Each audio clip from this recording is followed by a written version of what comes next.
Dumalo ang ilang kilalang personalidad sa prayer power para po sa ika-4 na anibersaryo ng EDSA People Power Revolution na ginanap po sa EDSA Shrine.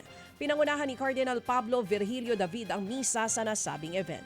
Kabilang sa mga dumalo, sina Senator Bam Aquino, Akbayan Party List Representative Shel Jokno at Percy Sendanya, at mga artista kabilang sina Iza Calzado, Edu Manzano at Noel Cabangon. May mga dumalo rin mula sa iba't ibang probinsya. Si Sister Josephine na mula po sa Pampanga, 40 anyos lang daw nang mangyari ang 1986 People Power. Mensahe niya po sa kabataan, ipagpatuloy ang paninindigan para sa bayan.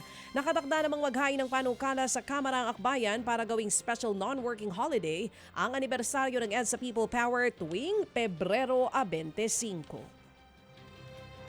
Nag-alay naman po ng misa ang mga kaanak ng mga biktima ng Duterte Drug War. Nagtipon po sa Malate sa Maynila ang ilang kaanak ng mga biktima ng war on drugs kahapon. Isinagawa nila yan bago ang confirmation of charges hearing ni dating Pangulong Rodrigo Duterte na nakatakda ngayong araw. Naniniwala pa rin ang mga kaanak ng mga biktima na unti-unti nang mapapanagot ang dating Pangulo. Naharap po sa mga kasong crimes against humanity ang dating Pangulo dahil sa pagpatay sa Pilipinas simula po November 2011 hanggang March 2019. Sugatan naman ang 17 taong gulang na binatilyo matapos kuyugin at saksakin sa Maynila.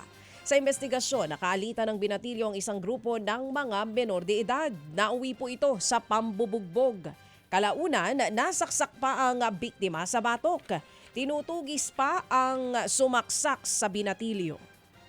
Mga kapatid, brothers and sisters, saan ka pa? Dito na tayo sa totoo. Dito na tayo sa True FM. Mga kapatid, mag-subscribe and follow po kayo sa social media accounts ng True Network PH. Yan po kami, hanapin nyo lang True Network PH, Facebook, Instagram, YouTube, TikTok, and podcast.